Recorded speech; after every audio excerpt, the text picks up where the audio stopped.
Сојузна Република Германија, имав прилика да видам дека број 1 во сообраќајот е се шинските возила кои што служат за јавен транспорт, број 2 нема да верувате велосипедите. Само трамвајот застанува пред велосипедот. Автомобилите, автобусите, сите запираат, велосипедите имаат предност. Јас мислам ние да го пресликаме тоа како оној прв ден кога проработе Safe City, па не знам што ќе се случи кај нас ако ги пуштиме велосипедите да имаат предност, да поминуваат измеѓу автомобилите, да застануваат пред автобусите и така натаму.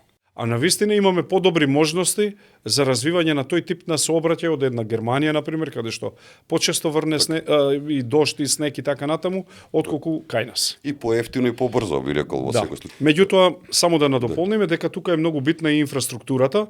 Не е тоа само да се обележи пешачка патека како што најчесто кај нас се прави, меѓутоа навистина да се овозможи, постојат два типа на патеки.